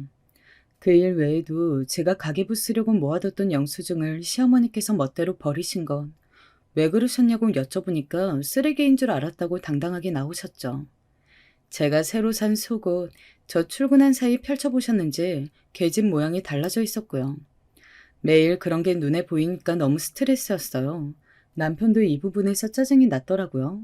단시간 얹혀 사는 것이기는 해도 엄연히 그 방은 부부의 영역이었는데 시어머니께서 자꾸만 멋대로 침범하셨으니까요. 그런데 아무리 말씀을 드려도 그 방에 매일 들어오셔서 이것저것 손을 대셨습니다. 그래서 결국은 그 방문을 잠그고 다녔어요. 방문 열쇠를 저랑 남편이 소지했고요. 출근할 때마다 잠그고 간 거죠. 저희가 오죽하면 그랬겠나요? 그러기를 딱 사흘이 지났을 때였습니다. 너네 문은 도대체 왜 잠그고 지내니? 너네 무슨 죄 짓고 사는 거니? 시어머니께서 굉장히 빈정상하셨다는 표정으로 말씀하셨죠. 아, 엄마, 우리가 우리 둘이 쓰는 방을 잠그든 말든 그게 엄마랑 무슨 상관이야? 방문고리 잡아서 돌려보지 않는 이상 그게 잠겼다는 것도 모를 텐데 우리 없을 때마다 자꾸 확인해 본다는 거야? 그러지 좀 마, 제발. 남편도 화가 났는지 정말 지긋지긋한 내색을 숨기지 않았어요.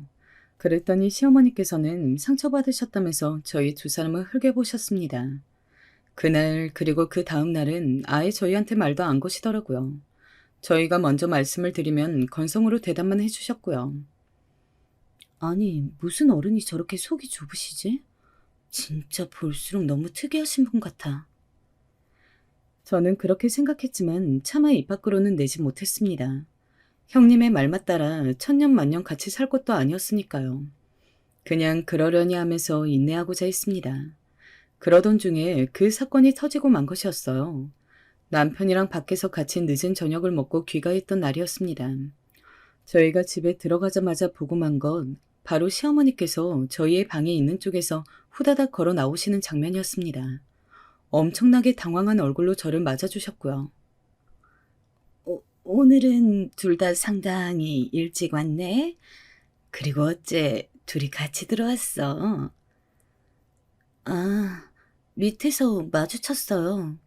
오늘따라 주차 공간이 널널해서 저희 둘 다 지하 주차장 안 내려가고 여기 바로 앞에서 차 대고 왔어요. 제가 대답하는 동안에도 시어머니께서는 누나를 막 초조하게 굴리시는 게 보였습니다. 그리고 그 사이에 먼저 방으로 향했던 남편, 의문에 가득 찬 소리를 내더군요. 이상하다. 방문이 왜 안 잠겨 있지? 분명히 내가 오늘 출근하면서 잠그고 갔는데? 확실한데. 그 소리를 듣는 순간 설마 하는 짐작과 함께 불길한 기운이 엄습해왔습니다. 얼른 저도 따라서 방으로 가봤는데 옷장이 열려 있더군요. 남편은 방에서 한숨을 크게 내쉬고 있었고요. 저희가 없을 때 시어머니께서 방에 들어가 이것저것 또 뒤져보신 겁니다. 어머님, 이거 방문 어떻게 여셨어요? 원래 이 방문 열쇠는 2개밖에 없는 걸로 아는데 2개 다 저희가 가지고 있고 혹시 새로 열쇠를 맞추셨다거나 그러시는 건 아니죠? 제가 혹시나 해서 여쭤봤는데 시어머니께서 얼굴에 열이 오르신 채로 아무 말씀도 못 하시는 거예요. 남편도 진짜 깜짝 놀라고 어이가 없었는지 옆에서 계속 헛웃음만 치고 아니 그러니까 내가 방문 좀 잠그지 말라고 했니 안 했니? 너네가 먼저 나를 속 답답하게 만들었으니까 내가 이러는 거 아니니? 이윽고 시어머니께서는 사과는커녕 되려 당당하게 나오셨습니다. 그때 너무 열이 받았네요. 어머님, 아무리 그래도 이건 정말 아니라고 생각하지 않으세요? 이건 비정상적이라고요. 왜 남의 영역에 그렇게 집착하면서 관심을 못 끊으시는 거예요? 저희 입장에서는 너무 불편하다 못해서 이제는 불쾌합니다. 뭐야? 너 어쩜 이렇게 말을 심하게 하니? 너는 내가 조금 더 어렵지 않는가 보구나. 할 말 못할 말 전혀 구분도 안 하네? 시어머니께서는 씩씩거리시더니 안방으로 들어가서 문을 세게 닫아버리셨어요. 남겨진 저랑 남편은 동시에 한숨을 쉬어댔고요. 그 순간 공통적인 생각을 하고 있었습니다. 이 집은 그냥 하루빨리 탈출하는 게 답이라고 말이죠. 저희 친정에서 지내는 곳으로 가닥이 잡혔습니다. 친정 부모님께는 있었던 일을 절대 그대로 말씀드릴 수가 없어서 신혼집 생활하기 전에 공평하게 양가 집에서 한 번씩 다 지내보고 싶다는 핑계를 댔습니다. 친정에서 일주일가량 머무는 동안 정말 편안했어요. 비록 출퇴근 거리가 너무 멀어져서 몸은 피곤했지만 마음만은 평화로웠죠. 그런데 형님이 시어머니께 지령이라도 받았는지 저한테 연락을 계속 날렸습니다. 며느리의 도리가 그게 아닌데 저보고 지금 행동 잘못하고 있다는 얘기에 저도 모르게 피식 웃고 말았네요. 그럼 뭐 어떻게 도리를 했어야 한다는 건가요? 알고 보니 형님은 결혼하실 때 과장 좀 보태서 땡전 한 푼 없이 몸만 온 경우였더라고요. 그러니까 당신의 시댁에 설설 기셨던 겁니다. 저의 몫만큼 다 챙겨서 결혼한 저랑은 입장이 달랐죠. 애초에 2사람이 방문 안 잠갔으면 어머님께서도 그러지 않으셨을 텐데. 안 그래? 자그마한 불편도 감수하기 싫어서 버릇없이 구는 거 요즘은 어리고 젊은 친구들이 저지르는 실수인 건 나도 알아. 벌어진 일 어쩔 수 없다지만 앞으로는 처신 잘했으면 해. 그리고 주말에 어머님 찾아뵙고 정식으로 사과드려. 그게 며느리로서 옳은 행동이야. 제가 시큰둥하게 반응을 해드렸는데도 굳이 저 일하는 도중에 이런 카톡을 보내오셨던 형님. 카톡을 읽어도 안 읽어도 답장을 해도 안 해도 어떻게 해서든 결국 저의 손해였죠. 제가 참다가 제 속마음을 담은 답장을 기어이 형님께 날려드렸습니다. 관계 파탄이 나더라도 답답해서 견딜 수가 없었거든요. 아, 네. 오늘도 좋은 말씀 감사합니다. 그런데 인과관계 파악을 잘못하신 것 같아요. 애초에 문을 안 잠갔어야 되는 일이 아니라 그보다 더 우선 어머니께서 저희 부부의 방에 안 들어오셨으면 되는 일입니다. 순서를 단단히 착각하셨네요. 앞으로 저는 저 알아서 지낼 테니 형님께서는 형님 일에만 신경 써주세요. 제발 본인이나 잘하시길. 이렇게 보냈더니 잠시 후에 전화가 걸려오더라고요. 그래도 혹시나 하는 마음으로 전화를 받아봤는데 아니나 다를까. 야, 너나 잘할 것이지 어디다 싸가지 없이 윗사람한테 본인이나 잘하라고 그딴 말을 하는 거야? 너 미쳤니? 대뜸 소리를 지르시더군요. 바로 전화 끊고 번호를 차단해버렸습니다. 결혼한 자식의 부부방에 부득불 들어가려고 혈안이셨던 시어머니나 그 충실한 신복인 형님이나 아주 독인객인이라는 생각이 들었어요. 이 사건 때문에 형님이랑은 완전히 갈라서 버렸습니다. 원래도 이렇다 할 관계도 아니었지만 어쨌든 파탄 나버린 것이죠. 시어머니랑 형님이랑 똘똘 뭉쳐서 항상 제 흉을 보고 제 욕을 하는 재미로 일상을 지내시는 게 뻔했지만 그냥 두었습니다. 그걸 눈치챘다고 제가 왜 나서겠나요? 실컷 그러시도록 두는 게 나았어요. 신혼집으로 무사히 입주해서 드디어 온전한 두 사람만의 신혼생활을 누리게 된 저희 부부였습니다. 제가 왜 결혼 전에 이 집안 뭔가 이상하다고 생각했으면서도 결혼을 감행하였을까요? 이 남자에 대한 사랑이 너무나도 크고 애틋하다거나 이 남자가 아니면 정말 안 될 것 같아서 결혼을 진행했던 것만은 아니었습니다. 톡톡 사연에 계신 여러분, 딩크족이 뭔지 아시나요? 제가 몇 달 전이었나? 톡톡 사연에서 딩크족 부부 이야기를 본 것도 같은데요. 바로 자녀를 보지 않고 부부끼리 사는 가정을 뜻하는 용어입니다. 혹시 이쯤에서 눈치채셨을까요? 네, 저는 바로 이 딩크족 부부의 희망자였습니다. 연애를 하는 동안 모두가 그러진 않지만 미래에 대한 상의를 미리 나누는 경우들도 있잖아요. 저는 연애 초반기부터 남편에게 말을 했었습니다. 나는 결혼하면 아이는 안 낳고 싶어. 나는 이런 생각을 가지고 있는 사람이니까 오빠가 반드시 참고를 해주었으면 해. 몇 번이고 이 부분에 대해서 말을 했었고 아이를 낳고 싶지 않다는 생각을 하게 된 배경이나 저의 가치관도 자세하게 설명을 했었습니다. 정말 이렇다 해도 괜찮은 것인지 그럼에도 저랑 결혼을 하고 싶은 것인지 남편에게 확인도 받았고요. 처음에 결혼 이야기가 진지하게 나오게 됐을 무렵에 제가 남편한테 정확히 이런 말을 했었습니다. 만약에 오빠에게는 아이를 갖고 싶단 바람이 조금이라도 있다면 더 늦기 전에 나는 오빠를 놔주고 싶어. 결혼해서 아이를 낳겠다는 대다수의 여자를 만나서 그런 결혼을 하기를 바라. 나랑은 안 맞을 테니까. 그랬더니 남편은 진지한 표정으로 또 확신 어린 말투로 저에게 답변을 해주었더랬습니다. 나는 너한테 누누이 말을 해왔지만 내가 애들 자체를 별로 안 좋아해. 어차피 우리 형이 일찍 결혼해서 벌써 애들만 둘인걸? 손자가 둘씩이나 되니까 우리 아버지랑 엄마도 나한테까지는 안 바라실 거라고 생각해. 나는 아이 안 낳고 사는 게 좋고 네 생각에 전적으로 동의하고 있어. 부부 둘이서 신혼을 실컷 즐기고 그 다음에는 열심히 돈을 모아서 나이 들면 누릴 대로 누리고 살자면서 저랑 그런 대화를 구체적으로 나눴었습니다. 제가 바로 이 부분 때문에 남편이란 남자랑 결혼을 했던 거예요. 저랑 완벽하게 의견이 일치하였으니까요. 결혼을 할 거라면 딱 이런 생각을 가진 남자랑 하고 싶었기 때문에 당시에 저에게는 다른 선택지란 존재하지 않았던 것입니다. 나중에 시간이 흘러서 남편의 마음이 변하다거나 시댁에서 이세를 강요한다거나 할까봐 걱정이 되니까 저는 이 부분을 맹세하겠다는 서류까지 받아내려고 했었네요. 빈틈없도록 말이죠. 그런데 어쩌다 보니까 정말로 서류를 작성하게 되지는 않았고요. 결혼하면서 저희 친정부모님께 이세 계획은 없다고 말씀을 드렸어요. 두 분은 저희 부부 하고 싶은 대로 하면서 살라고 전적으로 저희의 선택을 존중해 주셨습니다. 제가 워낙 아이를 낳지 않겠다고 미리 말을 해온 영향도 컸었고요.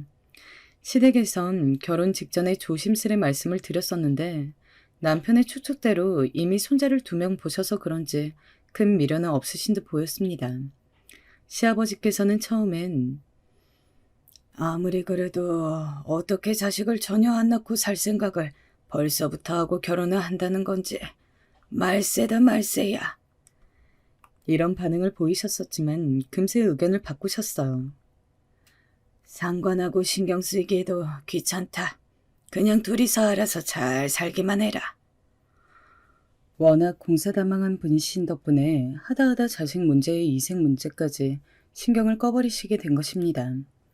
웃기면서도 슬프다는 표현은 바로 이럴 때 쓰는 게 아닐까 싶네요. 문제는 시어머니셨는데요. 뉴스에서 자식 안 낳고 사는 부부들 문제를 다룬 걸 보신 적 있다면서 그런데 그게 왜 하필 당신의 아들 며느리 부부가 해당되냐며 어이없어 하셨어요. 결혼한 지 오래됐지만 아직도 이세 소식이 없는 모 연예인 부부 이야기도 거론하셨고요. 하지만 그 완강했던 기색은 금세 사그라들었죠. 아이고, 생각해보니까 이미 내 손자애들도 이미 있는 데다가 걔네가 워낙 잘 커주고 있고 그리고 내가 슬슬 허리 통증 고질병이 재발하고 있는데 새로 애기 생기면 내가 어찌 봐준다. 이런 말씀을 중얼중얼 거리신 걸로 보아선 현실적인 생각을 하시다가 타협을 보신 듯 하였습니다. 결혼하고 나서 다른 문제들이 자잘하게 터졌을지언정 이런 이세 갖는 문제로 힘든 적은 그래서 없었어요. 아예 이세 계획이 없었다면서 못 박아놓고 시작했던 결혼이다 보니까 애는 언제 가질 거냐는 소리를 안 들었던 게 우선은 가장 좋았고요. 친척 어른분들도 그런 말씀들 안 하셨어요. 어차피 저희 부부는 계획 없다고 미리 말씀을 다 해놓았으니 저희를 보고 별 말씀들 계속 안 하셨죠. 저랑 남편이 둘이서 지내는 동안 때로는 감정적으로 싸우기도 했고 어느 때는 정말 이 배우자 없이 그냥 나 혼자였으면 홀가분했을 텐데 이런 생각이 드는 순간들도 있었습니다. 하지만 단 둘이었기 때문에 서로 의지가 되었다고 생각해요. 남들은 아기 낳아서 육아에 신경 쓰고 어마어마한 돈을 들일 때 저희 부부는 오롯이 저희에게만 돈을 쓰면서 꽤나 넉넉하게 각자 취미생활도 누릴 수 있었습니다. 집에 아기가 없으니까 늘 청결하고 깔끔하게 유지하는 게 쉬웠고 자유로운 시간 관리도 가능했어요. 자, 그런데 이제 저의 앞에 영원한 평화란 없다는 사실이 곧 드러나게 됩니다. 남편이랑 둘이 시댁에 가서 같이 저녁을 먹던 때였습니다. 미리 말씀을 드리자면 시댁에 자주 가지 않았어요. 결혼하자마자 시댁에 살던 때에 시어머니께서 저희 부부의 방에 자꾸 무단 침입하셨던 그때 이후로 대면대면했었고요. 제가 형님이랑 정면으로 부딪히고 난 이후로는 시어머니께서는 저한테 개인적인 연락도 최소한으로 하셨습니다. 그래서 시댁과의 왕래를 아주 적다고 할 수 있었으며 그냥 적당히 관계 유지하면서 지냈던 것 같습니다. 그런데 이날은 왜 저녁을 먹으러 갔던 것이냐면 시아버지께서 친구분들이랑 새벽 등산길에 나서셨다가 크게 다치셨어요. 3주 입원을 하셨다가 퇴원을 하신 주말이었기 때문에 저희가 가본 것이었죠. 아무튼 무난한 분위기 속에서 저녁 식사가 막바지에 이르렀을 때쯤이었습니다. 아유, 이 양반이 이제 건강이 예전 같지가 않아서 걱정이 이만저만한 게 아니야. 손주라도 새로 보면 활력이 생길 것만 같은데. 시어머니께서 난데없이 이런 말씀을 하시는 거예요. 저를 힐끔힐끔 쳐다보시면서 말이에요. 시아버지께서는 다리를 다치신 것뿐이었는데 갑자기 건강이 예전 같지 않다는 말씀을 하시는 건 너무 지나친 비약이 아니었나 싶네요. 저는 너무 당황스러워서 옆에 있는 남편을 눈치챘는데 아무 반박도 안 하고 그냥 식사를 마저 하고 있는 거예요. 식사 내내 한마디는 하셨을까 싶은 시아버지께서도 입을 여시면서 많은 거 바라지는 않는다. 그저 덜도 말고 더도 말고 딱 하나만 낳거라. 이렇게 참견을 하시는 것에 정신이 다 아찔했습니다. 시어머니께서는 아들이 아니라 딸을 낳아도 괜찮다고 손자는 이미 둘 봤으니까 소녀도 하나를 보면 좋겠다면서 들뜬 목소리로 계속 주절대셨죠. 듣는 내내 숨이 턱턱 막혀왔습니다. 말씀 중에 정말 죄송하지만요. 아버님, 어머님, 저희는 결혼 전부터 아이 갖는 문제에 대해서 충분한 대화를 나눴습니다. 상의가 완전히 끝난 이야기예요. 일찍이 저희가 아버님, 어머님께도 이 부분 정확하게 말씀을 드렸었고요. 그때는 분명히 저희 두 사람의 의견을 따르겠다고 그렇게 말씀해 주신 거 아니었나요? 제가 아주 조심스러운 말투로 얘기를 드렸죠. 그랬더니 시어머니께서 젓가락을 밥 공기 위에 챙하고 세게 내려놓으시더니 저한테 화를 막 내시는 겁니다. 그때랑 지금이랑 상황이 어떻게 똑같겠니? 너는 네 시부모가 하루가 다르게 늙어가고 있는데 이런 건 생각도 안 해보고 있는 거니? 주변 사람들은 모두 손주 보는 재미로들 산다던데 우리는 가까이 사는 자식 부부가 애들 안 낳겠다고 하니 영 살맛이 안 난다. 아직 시부모님 정정하셨습니다. 60대는 이제 할머니, 할아버지가 아니라 아저씨, 아줌마라고 여기는 세태인데 하루가 다르게 늙어간다고 이유를 내세우시니까 좀 어리둥절하더라고요. 저희가 손주를 안겨준다고 해서 시부모님 두 분의 노화가 늦춰지는 것도 아닌데 말이죠. 나는 살다 보면 너네가 품은 그 고집이 꺾일 줄로만 알았지. 설마 계속 고집을 피울 줄은 내가 몰랐네.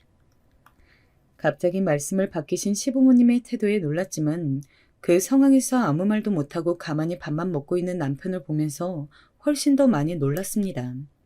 자동으로 분노가 끓어오르더라고요. 일단은 너무 갑작스러워서 생각의 정리가 필요할 것 같다고 시부모님께는 그렇게 둘러댔습니다. 집으로 가는 길 내내 머릿속이 복잡하더군요. 남편의 안색도 그래 보였고요. 우선 집으로 와서 옷부터 갈아입고 차분하게 남편과 대화를 나눠봤어요. 우리가 결혼 전부터 이세는 안 갖겠다고 충분히 논의가 되었던 이야기인데 오늘 아버님이랑 어머님이랑 두 분 다 갑자기 그런 말씀을 하시니까 너무 당황스러워. 나는 이해가 안 돼. 손주가 새로 보고 싶으실 수도 있지. 그리고 꼭 그 당시에 아이를 안 가지기로 했으면 계속 안 가지는 게 맞는 거야? 사람 생각이라는 게 살다 보면 변할 수도 있는 거잖아. 너는 왜 그렇게 아기 낳기를 싫어하는 건데? 그 이야기는 내가 결혼 전에 우리 연애하던 시절에도 실컷 했잖아. 지금 그래서 뭐 하자는 거야? 아이를 갖자는 거야? 우리 부모님들께 효도하는 것도 되고, 내가 주변 사람들 보니까 아이를 낳고 키우는 게 힘들고 돈은 들어가도 그 이상으로 보람을 느끼는 것 같더라. 아이의 존재 자체로 행복이래. 부부의 결속력도 아이로 인해서 높아진다 그러고. 우리가 아이를 낳는 거랑 부모님께 효도하는 걸 왜 연결시켜? 우리 결혼하기 전에 나한테 그랬었잖아. 아이 안 갖겠다는 생각이 확고하다고. 그때는 그럼 왜 그랬던 거야? 왜 그렇게까지 나한테 확신을 줬던 건데? 야, 너는 사람이 왜 그렇게 꽉 막혀 있어? 살면서 마음이란 게 변할 수도 있는 거지. 남편의 얘기를 들은 순간 저는 뒤통수를 한 대 맞은 듯한 기분이 들었습니다. 저는 결혼 전의 마음과 결심을 굳건히 지킨 것밖에 없는데 변심한 사람들 앞에서 죄인이 되어 있었습니다. 진짜 허망하더라고요. 결론적으로 남편은 아이를 갖고 싶다는 얘기였고 저는 그 의견에 따르고 싶은 생각이 없었죠. 평탄했던 부부의 관계는 그것을 기점으로 금이 가기 시작했어요. 남편은 저에게 틱틱거리면서 말을 퉁명스럽게 해댔죠. 처음에는 제가 받아주고 이해해주었으나 며칠이 지나도록 계속 그러니까 저도 슬슬 인내심의 한계가 왔고 열이 받는 것이죠.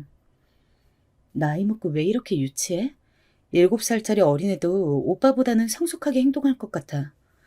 우리가 소꿉놀이 장난하는 것도 아니고 엄연히 부부인데 그렇게 자꾸 감정적으로만 행동하고 애처럼 굴면 어쩌자는 건데. 너 지금 나보고 유치하다고 그랬냐? 너는 뭐가 그렇게 잘났길래 따박따박 혼수질이야? 어느 날 저녁 저희 부부는 서로에게 날을 세우게 되었고 이 다툼은 심화가 되었어요. 남편이 욱해서 저에게 삿대질하며 이렇게 외쳤습니다. 너 불임이지? 임신 출산을 하기 싫은 게 아니라 임신 출산이 안 되는 몸이지? 그래서 여태까지 이렇게 군 거지? 와, 머리가 진짜 띵하더라고요. 불임이요? 살면서 그런 것을 저에게 적용시켜 본 적이 없었어요. 그러니 저에게는 해당 사항이 없는 이야기였습니다. 제가 너무 어이가 없어서 그냥 대꾸도 안 하고 피식 웃기만 하니까 남편은 자기가 대단한 사실을 캐냈다고 착각을 해버렸죠. 저에게 정말로 몸에 문제가 있는 것 같다는 엉뚱한 확신에 차버린 거예요. 병원에 가서 검사를 받아보래요. 그리고 결과지를 저랑 둘이서 같이 보자는 겁니다. 화가 난 제가 맞받아쳤습니다. 그래, 검사 받아볼게. 나 받을 때 오빠도 같이 받아. 그래야 공평한 거 아니야? 너 생각하는 거 진짜 웃기는구나. 여자 몸에 이상이 있을 확률이 높지 무슨 남자 몸에 문제가 있을까봐 나보고 검사를 받으라는 거야? 왜? 자신 없어? 나한테 불임 아니냐면서 몰아가는 것도 사실은 오빠가 문제 있어서 괜히 그러는 거 아니야? 미쳤냐? 나한테 그런 모욕적인 말을 해? 야, 바로 가. 시간 끌 것도 없이 당장 내일 검사 받으러 가보자고. 난 찔리는 거 하나도 없으니까. 다혈질이 올라와서 둘 다 홧김에 서로에게 말을 쏘아버렸던 그날, 그때의 발언이 엄청난 결과를 불러올 줄은 정말 상상도 못한 바였습니다. 모든 게 이렇게 되려고 그때 그런 상황으로 흘러갔던 것이었을까요? 당장 다음날 가보려고 했지만 둘 다 직장 다니는 입장이라 시간을 바로 뺄 수도 없었고 그래서 그 이틀 뒤에 병원에 행차했습니다. 둘 다 서로에게 사과하지 않겠다는 기세로 아주 독이 오른 채로 병원에 가서 검사를 받았습니다. 받아든 검사의 결과는 아주 놀라웠습니다. 우선 저는 아무런 이상이 없었어요. 제 나이에 정확히 해당되는 평균치를 보유하고 있었고요. 하지만 남편 쪽의 결과가 대단했죠. 정자의 개수 자체가 너무 적다는 게 무슨 말씀이세요?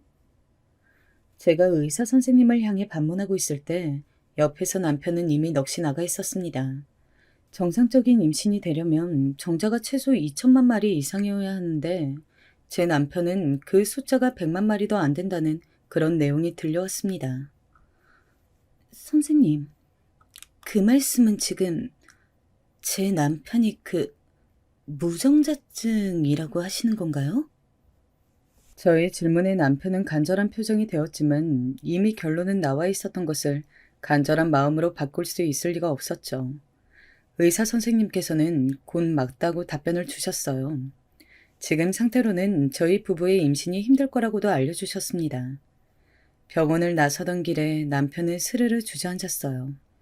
주차장까지 가지도 못하고 완전히 얼이 빠져 있더군요. 생각지도 못한 결과를 받아들여서 놀라고 당혹스러운 건 저 역시도 마찬가지였습니다. 임신을 안 하겠다는 거랑 임신을 못 한다는 거랑은 완전히 다른 얘기였으니까요. 나는 일찍이 아이를 안 낳겠다고 다짐을 했었는데 그래서 이런 남자를 운명적으로 만난 걸까? 어떻게 무정자증일 수가 있지? 도저히 믿기 힘든 현실 속에서 저는 혼란스러웠어요. 하지만 당사자만큼은 아니었겠죠. 원래 큰 소리를 쳤던 남편은 자신이 무정자증인 것을 알게 되자 그 입을 닫게 되었습니다. 참나, 저에게 먼저 불임이냐는 헛소리만 안 했어도 이 사실을 몰랐을 텐데 기묘한 상황이었죠. 일단 그날은 서로가 별 얘기를 더 나누지 않았어요. 그리고 다음 날이 됐을 때 남편이 조금 진정된 얼굴로 저에게 먼저 대화를 요청해 왔습니다. 아무한테도 알리지 말아줘. 특히 우리 부모님 두 분한테는 절대로 안 돼. 내가 굳이 두 분께 말씀을 드릴 이유가 없잖아. 그런데 오빠, 지금 할 말이 고작 그런 거야? 나한테 뭐 오해해서 미안하다든가 그런 할 말은 없어? 넌 어차피 불임도 아니잖아. 네가 속상한 상황도 아닌데 뭘 사과까지 받으려고 그래? 너야말로 지금 나를 위로해줘야 하는 상황 아니야? 어제부터 너 그런 말을 한마디도 안 하더라? 이러면 안 되는데 정말 남편한테 정이 뚝 떨어지는 걸 느꼈습니다. 인간 대 인간으로 말이죠. 어쩌면 이렇게 멋대가리가 없나 싶었어요. 네가 딩크족으로 살고 싶어 해서 다행이다. 어쨌거나 우리 사이에는 아이가 없을 운명이었네. 씁쓸한 표정으로 그렇게 말을 하는 남편이 얄미워 보였던 것은 분명히 제 안에서 정이라는 게 확 떨어져서 그랬던 거겠죠. 남편이 무정자증이라는 사실을 알게 된 이후 저는 심란한 마음을 안고 지냈어요. 시어머니께서 저에게 은근한 압박을 하고 계셨거든요. 형님의 예시를 들면서 둘째를 낳았을 때보다 첫째를 임신했던 시절이 체력적으로 훨씬 나았다더라. 그러니까 저도 한 살이라도 어릴 때 빨리 임신을 하는 게 좋을 거라는 얘기를 자꾸만 하셨습니다. 저는 그냥 건성으로 상대해드렸어요. 그래봤자 어차피 아이를 가질 생각도 방법도 없으니 시어머니의 그런 노력은 전부 허사였으니까요. 그런 생각으로 시큰둥하게 대응을 해드렸던 것인데 시어머니의 관점에서는 저의 대처가 굉장히 거슬렸나 봅니다. 하루는 작정하시고 저를 불러내셨어요. 시어머니와 며느리 둘이서 오붓하게 점심이나 함께 하자고 하시는 겁니다. 한턱 쏠 테니까 몸만 오라고 하도 그러셔서 마지못해 응해드리기로 했어요. 시어머니께서 문자로 식당 주소 남겨주셔서 찾아가 봤더니 고깃집이더라고요. 저는 고기를 안 먹는 채식주의자거든요. 그런데 그 사실을 뻔히 아시는 분께서 웬 고깃집에 저를 불러내신단 말인가요? 들어가기 전부터 기분이 상했는데 그래도 식당 안에 들어가자마자 커다랗게 채소 셀프 코너가 마련되어 있는 게 보여서 안심을 했습니다. 시어머니께서는 먼저 도착하셔서 자리에 계셨고요. 어머님, 웬 고깃집에 저를 부르셨어요? 오늘따라 고기가 잡수시고 싶으셨나 봐요. 나도 좀 먹고 그리고 너도 좀 먹였으면 해서 이리로 불렀지. 여기 생고기가 얼마나 잘 나오는 줄 아니? 너도 여기 걸 먹어보면 앞으로 고기 안 먹겠다는 생각은 싹 사라질 거다. 그 말씀을 듣자마자 솔직한 심정으로는 자리를 박차고 일어나고 싶었으나 그때 바로 주문한 고기가 서빙이 되었어요. 제가 식당에 들어서기 전에 시어머니께서 미리 주문해 두신 것이었죠. 저는 그냥 채소나 실컷 먹겠다고 말씀드렸습니다. 그리고는 채소 셀프 코너에 가서 종류별로 채소를 많이 가져왔어요. 자리로 와서는 제가 고기를 구웠고요. 어머님, 제가 고기 굽고 자를 테니까 어머님께서는 그냥 드시기만 하셔도 돼요. 고기 안 즐기는 애랑 오니까 이런 장점은 또 있네. 너는 그냥 몇 점 맛만 봐라. 안 즐기는 정도가 아니라 아예 안 먹어요. 저 고기 안 먹는다고 수도 없이 말씀을 드렸잖아요, 어머님. 예, 네가 그냥 편식도 아니고 고기를 안 먹으니까 애가 안 들어서는 거 아니겠니? 솔직히 말해서 영양이 전혀 없지 않겠지. 고기를 뒤집던 제가 그 발언 앞에서 멈칫하고 말았습니다. 애를 안 갖겠다고 진작에 말씀을 드려놨던 바였는데 애가 안 들어선다는 말씀은 전혀 상황에 들어맞지 않는 표현이었어요. 이쯤 되면 상대할 가치도 없는 것 같아서 저는 그냥 구운 고기를 시어머니 앞으로 밀어드렸고 조용히 쌈 채소와 밥을 싸 먹었습니다. 그렇게 잘 먹고 있었는데 갑자기 시어머니께서 직접 쌈을 싸시더니 저한테 팔을 쫙 뻗으시면서 내가 맛있게 깻잎이랑 상추랑 쑥갓 넣어서 한 쌈을 쌌다. 자, 얼른 먹어보라. 아? 저한테 입을 벌리라고 하시는 거예요. 저는 제가 먹을 거 한창 싸던 중이었는데 당황스러워서 눈만 크게 뜨고 있으니까 시어머니께서 아예 몸을 일으키시더니 그 쌈을 제 입안에다가 쑤셔 넣으셨습니다. 그건 그냥 넣으신 게 아니라 쑤셔 넣으신 수준이었어요. 그냥 먹으라면 먹을 것이지 뭘 멀뚱히 있어? 시어머니께서는 혀를 끌끌 차셨고 저는 인상을 쓴 채 입에 들어온 쌈을 우물거리다가 문득 고기의 식감을 느끼고 말았습니다. 이 맛은 정확히 고기였어요. 알아차렸을 땐 이미 반 이상 씹은 후라서 어쩔 수 없이 그냥 삼켰습니다. 그랬더니 시어머니께서 작게 박수를 치시더군요. 그래, 잘했다. 그렇게 조금씩 먹기 시작하면 돼. 알았지? 배에 기름칠을 해놔야 애도 잘 들어서는 거야. 너무 그렇게 풀떼기만 먹으면 영양이 부족해서 될 임신도 안 된다고. 그 순간 제 이성의 끈이 뚝 하고 끊어졌습니다. 물로 입안을 헹군 제가 컵을 탁 소리나게 내려놓고 말씀드렸죠. 어머님, 제가 아이를 못 갖는 게 아니라 안 갖는 것인데 왜 자꾸 말씀을 이상하게 하시죠? 지금 일부러 이러시는 거죠? 그런데 아무리 그러셔봤자 소용없어요. 헛수고 하시는 거라고요. 얘 봐라. 눈 동그랗게 뜨고 자기 시어머니한테 말을 따박따박. 어쩌다가 우리 귀한 아들이 이딴 심보를 지닌 여자를 만나서 고생을 하는 거야? 너 같은 애한테서 내 손주를 얻지 않는 게 그래. 어쩌면 더 나을 수도 있겠다. 그렇게 태어난 손주가 내 아들이 아닌 너를 닮을까봐 겁이 나니까. 그런 쓸데없는 가정은 하실 필요가 없어요. 일어나지 않을 일이거든요. 당신의 아들 어차피 자식 못 가져요. 혹시 들어보셨나요? 무정자증. 시어머니께서는 그 즉시 얼어붙으셨고 절대 믿을 수 없다는 듯 눈만 부릅뜨고 계셨습니다. 그 모습을 바라보며 저는 천천히 자리에서 일어나 가방을 챙겼죠. 사실 여부는 직접 당신의 아들에게 물어보세요. 저한테 연락하지 마시고요.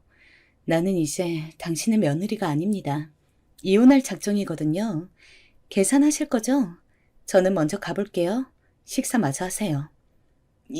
이건 말도 안 돼. 이럴 순 없는 거야. 현실을 부정하며 진저를 치는 시어머니를 두고 저는 식당을 빠져나왔습니다. 홀가분했고 그냥 덤덤했어요. 진작 이랬어야 했는데 너무나도 먼 길을 돌아왔다는 생각만 들었네요. 네가 뭔데 우리 엄마한테 내가 무정자증인 거 까발린 거야? 너 죽고 싶어? 길길이 날뛰는 남편을 보면서 이혼 결심은 더욱 확고해졌죠. 더 이상 이 남자의 배우자로 있고 싶지 않았어요. 예상보다 더 지저분한 진흙탕 싸움을 거친 후에야 이혼 성립이 되었는데 겪고 나서야 깨닫고 배우는 저의 미련함에 새삼 반성이 들었답니다.